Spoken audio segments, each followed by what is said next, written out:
SSC 2026 তোমরা যদি 1 নম্বর 2 নম্বর 3 নম্বরের জন্য যদি তোমরা ফেল যাও তাহলে তোমাকে অপশনাল সাবজেক্ট অর্থাৎ 74 বিষয় থেকে নিয়ে তোমাকে পাস দেবে কিনা। আর যদি তুমি 74 বিষয় অর্থাৎ অপশনাল সাবজেক্টে যদি তোমরা ফেল যাও তাহলে তোমাদেরকে পাস দেবে কিনা, তুমি কলেজে ভর্তি হতে পারবে কিনা। তোমরা আমাকে অনেকে হোয়াটসঅ্যাপে কল দিয়ে মেসেজ দিয়ে জিজ্ঞেস করতেছিলাম।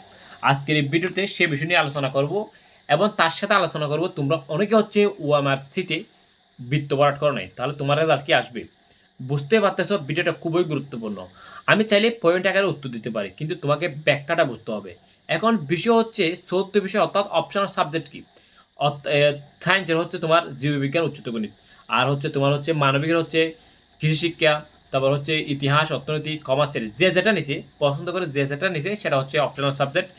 এখন কথা হচ্ছে তুমি যদি গণিতে অনেক শিক্ষার্থী ফেল করতেছে, গণিতে অনেক শিক্ষার্থী ফেল করবে, এমসিকিউ খারাপ পড়ছে, সিকিউ খারাপ পড়ছে, সেজন্য গণিত নিয়ে উদাহরণ দিচ্ছি। মনে করো তুমি এক্সাম্পল স্বরূপ গণিতের মধ্যে বি পাইছো, তোমার যদি অপশনাল সাবজেক্টে 5 পয়েন্ট থাকে তাহলে 2 পয়েন্ট তোমাকে গণিতের মধ্যে দিয়ে তাহলে তোমাকে সেটা কী করবে, করবে, অর্থাৎ 3 পয়েন্ট থেকে 5 পয়েন্ট করবে।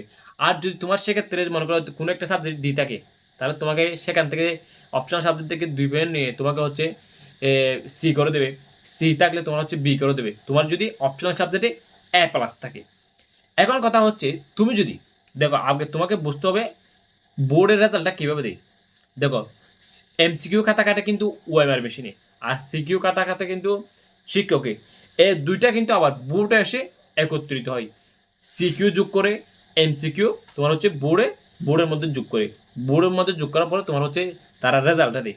এখন কথা হচ্ছে তুমি যদি গণিতের মধ্যে এক্সাম্পল স্বরূপ গণিতের মধ্যে 1-2 নম্বরের জন্য তুমি ফেল যাও তাহলে তোমাকে অপশনাল সাবজেক্ট থেকে নিয়ে পাস দেবে কিনা। সবাই এটাই জিজ্ঞেস করতেছিল, অনেকে এটাই জিজ্ঞেস করতেছিল, অহরহর মেসেজ, অনেকে কল দিয়ে বিরক্ত করে বলতেছ। সেজন্য একদম ভিডিও আকারে তোমরা প্রকাশ করতেছি।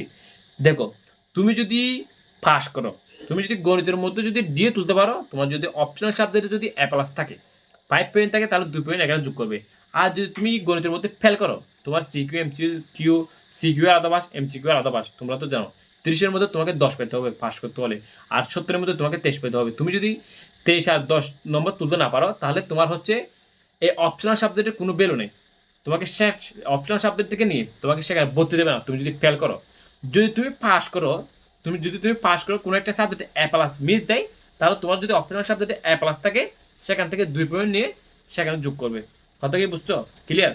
তোমরা অনেকে চেষ্টা করছো, তোমার তোমার যেটা তোমার যতটুকু শক্তি আছে, তোমার যতটুকু পাওয়ার আছে সেটা দিয়ে তুমি পরীক্ষার মধ্যে A+ পাওয়ার, ভালো রেজাল্ট করার, পাস করার তোমরা চেষ্টা করতে। এবার বাকিটা আল্লাহ তাআলা ফায়সালা, আল্লাহ তাআলা যেটা ফায়সালা দেয় সেটা তোমরা খুশি মনে মেনে নেবা।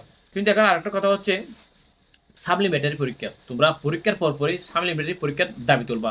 সাপ্লিমেন্টারি পরীক্ষাটা কি? মনে করো তুমি ফেল করছো, তুমি ফেল করার পরে কয়েকদিন পরে, 1 মাস পর বা 15 দিন পরে আবার একটা পরীক্ষা নেবে।